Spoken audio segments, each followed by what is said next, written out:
Senang sekali saya bisa kembali melayani Anda dalam ibadah online. Hari ini saya akan menyampaikan firman Tuhan tentang hidup mengandalkan Tuhan.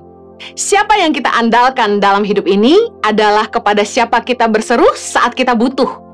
Firman Tuhan dalam Yeremia 17 ayat yang ke-7 berkata, "Diberkatilah orang yang mengandalkan Tuhan, yang menaruh harapannya pada Tuhan." Dikatakan diberkati orang yang mengandalkan Tuhan. Kita yang selalu berseru kepada Tuhan saat kita punya kebutuhan akan diberkati. Katakan amin. Siapa yang kita cari saat kita terjepit menunjukkan siapa yang kita andalkan dalam hidup ini. Waktu kita punya kebutuhan, waktu kita tertekan, waktu kita tidak tahu harus kemana, kita harus berbuat apa, kita lari kemana. Yang kita andalkan dalam hidup kita akan jadi tempat pelarian kita. Firman Tuhan mengajarkan kepada kita untuk tidak mengandalkan kekuatan sendiri, yaitu kekayaan kita, kepandaian kita, kekuasaan, pengalaman, jabatan. Jangan mengandalkan kekuatan sendiri. Mari kita bahas firman Tuhan sama-sama tentang belajar mengandalkan Tuhan. Yang pertama, tidak mengandalkan kekuatan sendiri. Kita harus belajar mempercayai Tuhan segenap hati, mempercayakan hidup kita kepada tangan Tuhan yang kuat. Amsal 3 ayat 5 berkata gini, "Percayalah kepada Tuhan dengan segenap hatimu, dan janganlah bersandar kepada pengertianmu sendiri." Seringkali dalam hidup kita merencanakan masa depan dengan pikiran dan kemampuan kita yang terbatas. Kita pakai ukuran kita sendiri. Kita pakai apa yang menurut kita baik. Kita pintar sekali jadi arsitek dalam hidup ini. Tapi tahukah Anda seringkali ukuran yang kita pakai itu kadang-kadang kerendahan karena kita kurang percaya Tuhan, atau bahkan ketinggian karena kemauan kita terlalu banyak. Dan kita lupa bahwa Tuhanlah yang pegang kendali hidup ini. Manusia boleh berencana, tapi Tuhan yang menentukan semuanya. Nah, apa maksudnya?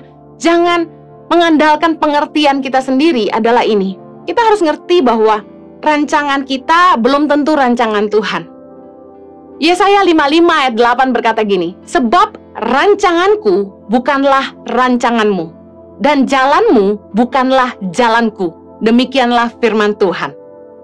Seringkali kita maksa apa yang kita mau untuk hidup kita, tanpa mau ngerti apa rencana Tuhan sebenarnya. Kita ngedesain hidup kita sendiri. Oh, nanti saya umur sekian harus nikah. Nanti umur sekian saya udah harus punya rumah. Oh, nanti kita harus punya rumahnya seperti ini. Saya nanti kalau punya istri harus yang seperti ini. Kita desain semuanya. Anak harus berapa.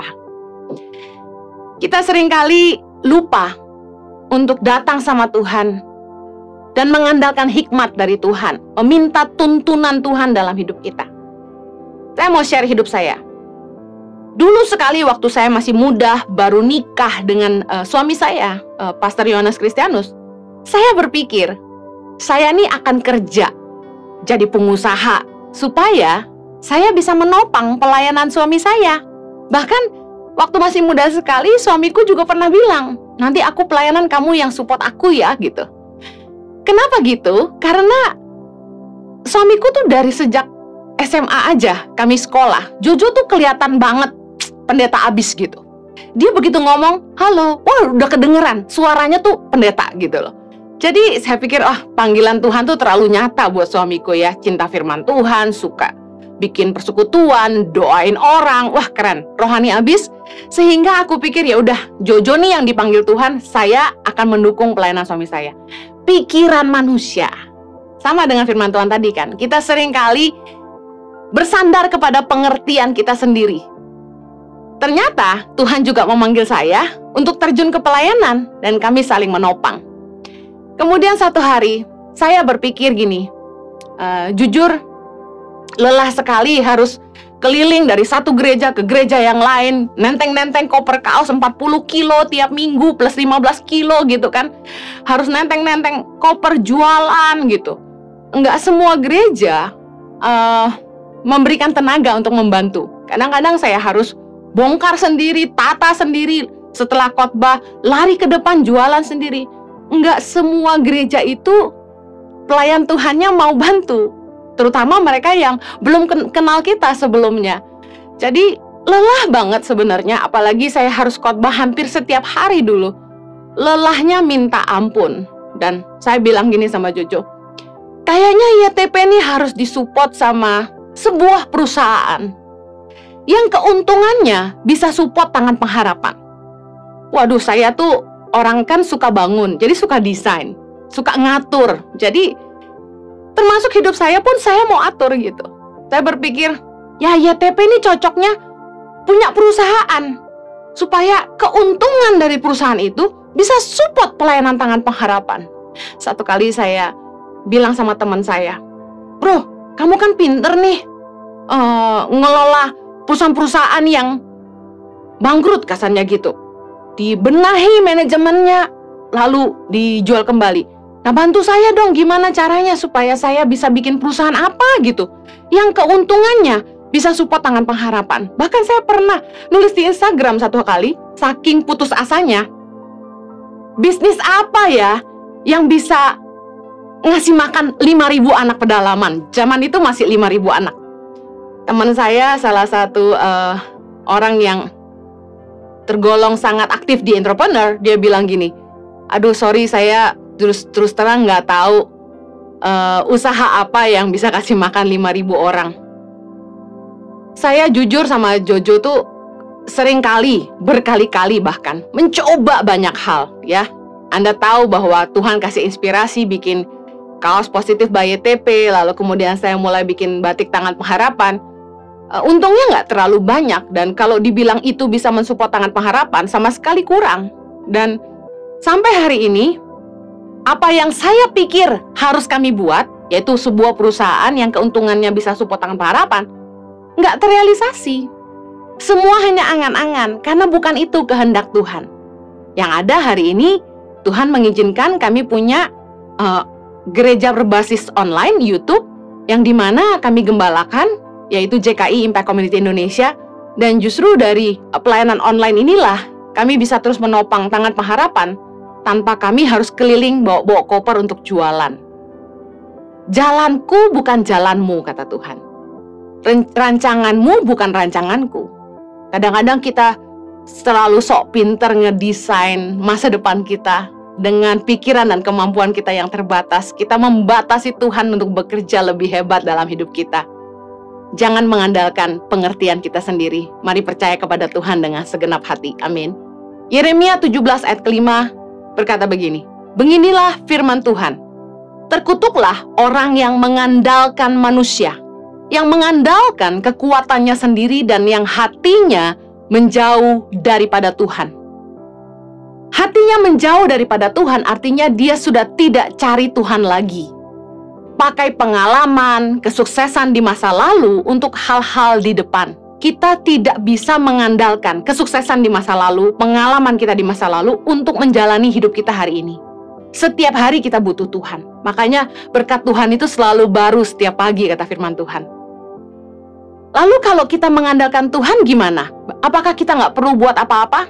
Tentu salah. Iman tanpa kerja keras sia-sia. Orang yang mengandalkan Tuhan, mereka berdoa, meminta hikmat dan pimpinan Tuhan dalam setiap keputusan dan langkah mereka. Membawa Tuhan serta. Tapi mereka tetap bekerja dengan keras. Karena Tuhan akan menyirami kebun kita. Tapi kita sendiri yang harus mengelola kebun kita. Gak mungkin uang jatuh dari langit. Tuhan pasti memberkati pekerjaan kita. Apa yang kita kerjakan dengan tangan kita.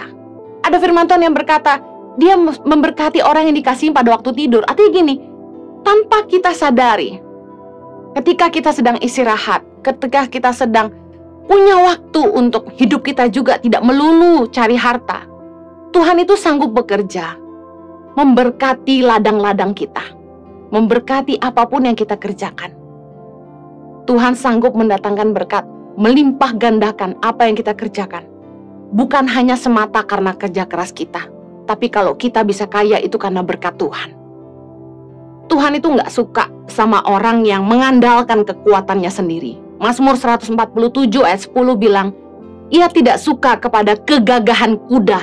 Ia tidak senang kepada kaki laki-laki.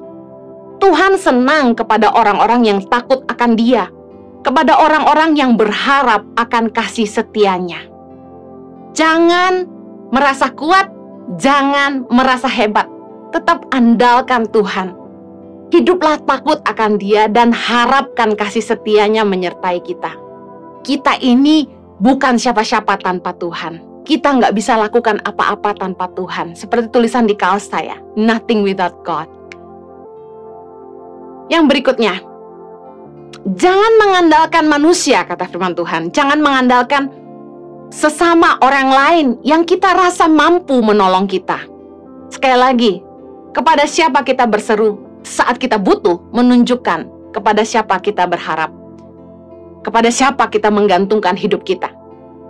Mikah 7 ayat ke-5 bilang gini, janganlah percaya kepada teman, janganlah mengandalkan diri kepada kawan. Jagalah pintu mulutmu terhadap perempuan yang berbaring di pangkuanmu. Saya dan suami hampir saja bergabung dengan salah satu gereja teman yang berencana buka cabang di Jakarta.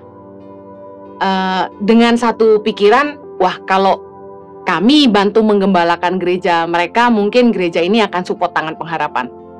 Motivasi saya cuma satu, saya mau berhenti keliling khotbah karena Tuhan minta saya fokus untuk keluarga. Tapi saya juga nggak mau saya tidak buat apa-apa untuk Tangan Pengharapan. Karena dari dulu, kenapa saya terus terima khotbah keliling itu? Karena ada satu tekanan kalau saya nggak keliling, lah siapa yang bantu Tangan Pengharapan? Tapi rencana manusia belum tentu rencana Tuhan. Tuhan gagalkan. Saya melihat bahwa bukan kehendak Tuhan untuk kami bergabung dengan salah satu gereja teman kami ini. Puji Tuhan karena hari ini Tuhan buka jalan, kami bisa menggembalakan gereja sendiri, yaitu Impact Community Indonesia. Kita nggak boleh mengandalkan manusia. Mazmur 146 ayat yang ketiga berkata gini, janganlah percaya kepada para bangsawan, kepada anak manusia yang tidak dapat memberikan keselamatan. Manusiawi sekali ya, kebanyakan kita akan minta tolong sama orang hebat, orang yang punya kekuasaan untuk menolong kita. Makanya seringkali yang jadi andalannya orang gini, oh saya ini kenal menteri-menteri, saya ini punya teman di TNI, wah gitu-gitu kan. Bahkan kalau kita lihat kendaraan-kendaraan, pasang stiker-stiker dengan logo seolah-olah mereka itu punya koneksi dengan kepolisian dan lain sebagainya. Kita seringkali cenderung untuk mengandalkan orang yang kita pikir mampu menolong kita. Punya kedudukan, punya kekuasaan, punya pengaruh, punya kekayaan. Nah, saya mau share pengalaman saya. Dulu saya pernah menyerahkan diri saya untuk melayani di yayasan orang lain. Yayasannya pemilik seorang bangsawan di Indonesia yang cukup kaya raya.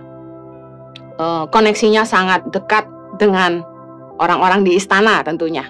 Nah, dengan harapan kalau saya mau membantu yayasan beliau, bekerja pada beliau, beliau juga akan memelihara YTP, memelihara Tangan Pengharapan. Tapi Tuhan gak izinkan. Karena dia sempat bilang gini sama saya, kalau kamu bantu saya, YTP saya ambil aja. Wah, saya tenang, wah asik, gak usah jualan kaos lagi. Tapi Tuhan gak izinkan. Saya sempat konseling sama mentor kami dan dia bilang, Tangan Pengharapan memang kecil, tapi Tuhan titipkan di rahim kamu sendiri. Saya bersyukur saya gak mengandalkan bangsawan ini, karena Tuhan juga gak izinkan. Kalau Tuhan gagalkan itu caranya beda-beda, tapi saya bersyukur. Yang terakhir, kita jangan ngandelin kuasa gelap.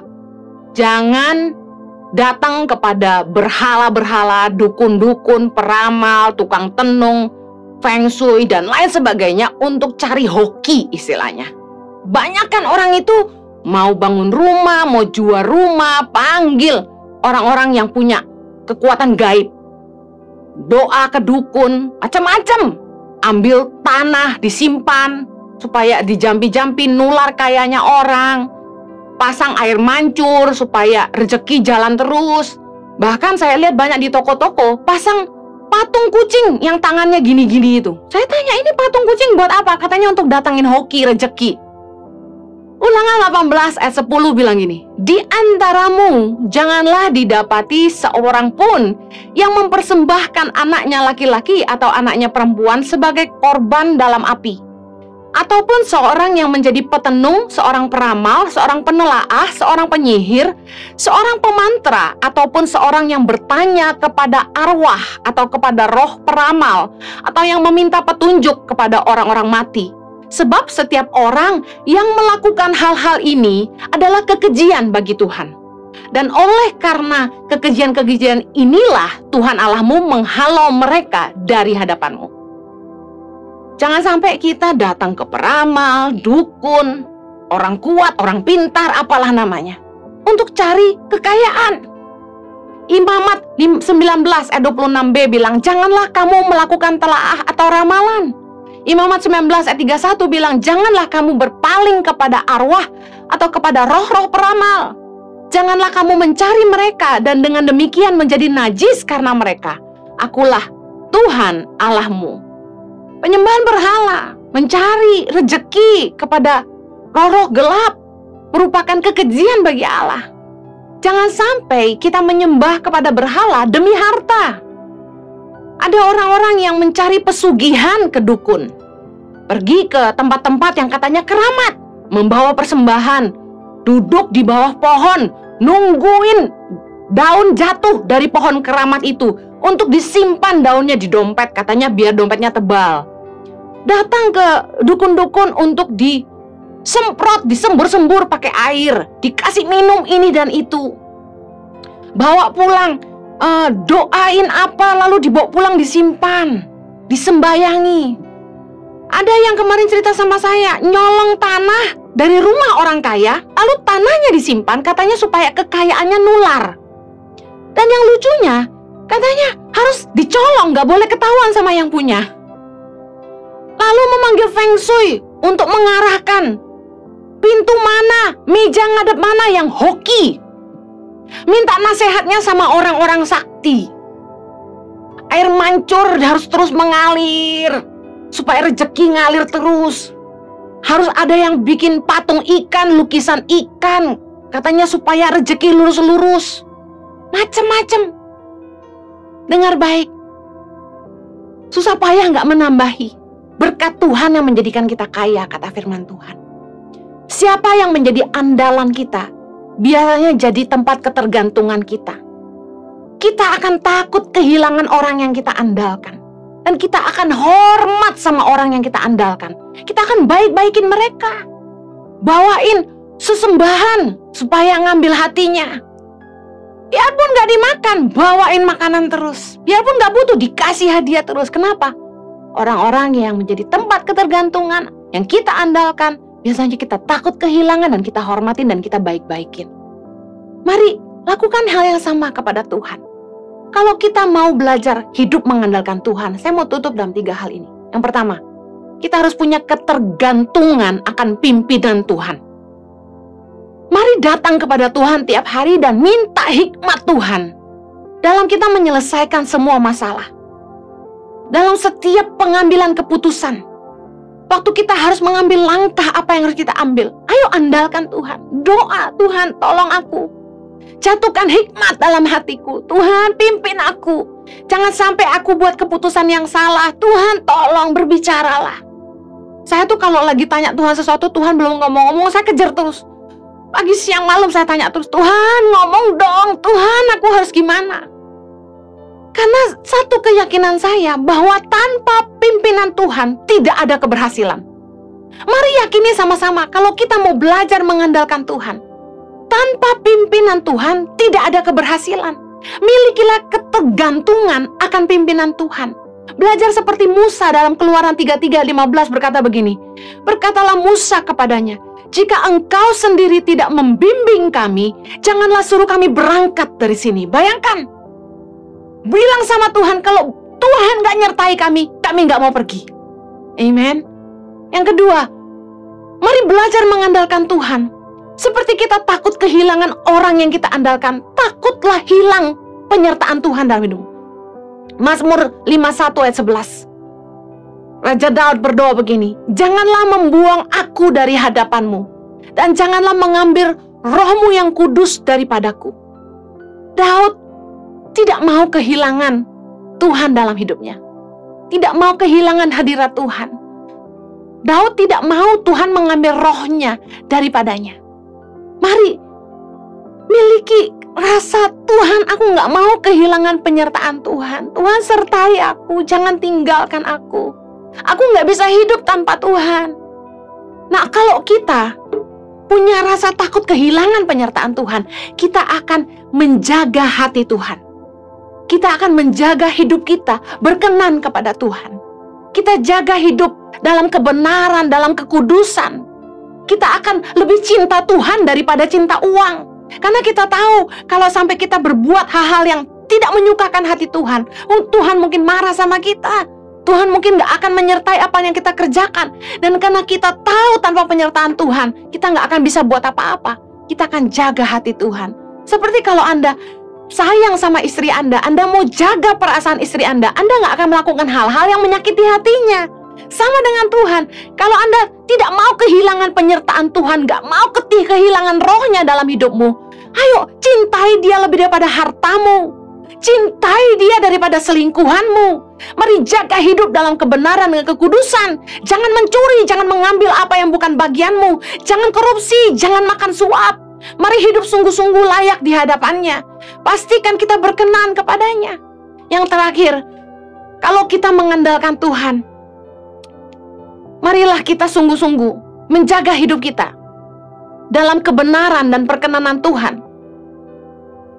Hormati Tuhan dalam hidupmu. Kalau ada orang yang support hidup kita, kita pasti hormat sama orang itu. Kita jaga perasaannya. Amsal 3 ayat 7, janganlah engkau menganggap dirimu sendiri bijak. Takutlah akan Tuhan dan jauhilah kejahatan. Amsal 16 ayat 6, dengan kasih dan kesetiaan, kesalahan diampuni karena takut akan Tuhan, orang menjauhi kejahatan. Kalau kita sungguh-sungguh mengandalkan Tuhan, kita akan jaga perasaan Tuhan. Kita akan hormati dia. Kita nggak akan lakukan hal-hal yang tidak menyenangkan hatinya. Kita pastikan hidup kita selalu berkenan kepada Tuhan. Mari andalkan Tuhan dalam hidup ini. Kepada siapa kita berseru saat kita butuh. Menunjukkan siapa yang menjadi andalan dalam hidup kita. Pastikan Anda mengandalkan Tuhan dan bukan kekuatanmu sendiri. Pastikan Anda mengandalkan Tuhan dan bukan kecerdasanmu sendiri. Pastikan Anda mengandalkan Tuhan dan bukan teman, bukan bangsawan, bukan orang kaya yang kita pikir bisa bantu kita. Kalau Anda mengandalkan Tuhan, pastikan Anda tidak menyembah berhala, tidak mencari kesugihan dari tempat-tempat yang salah. Mari andalkan dia dalam hidup ini. Bekerja sungguh-sungguh, tapi minta dia menyertai selalu. Tuhan berkati, mari kita berdoa. Kiranya kasih karunia-Mu menolong setiap kami untuk terus hidup dalam kebenaran, kekudusan, dan juga hidup mengandalkan Tuhan. Bapa, tolong umat-Mu, berikan hikmat pada setiap kami Tuhan, dalam membuat keputusan dalam hidup kami, dalam menghadapi setiap masalah, jalan keluar, berikanlah hikmat dan nasihat, supaya kiranya penyertaan-Mu Tuhan, yang membuat kami berhasil dalam apa saja yang kami kerjakan. Tuhan, kiranya Engkau boleh mengurapi kami, memberkati pekerjaan tangan kami, sehingga apa saja yang kami buat pasti berhasil. Terima kasih Tuhan, sertai umat-Mu dimanapun mereka berada. Kami percaya Engkau akan memberikan kepada kami kemenangan atas setiap pergumulan kami. Demi nama Yesus kami berdoa. Amen.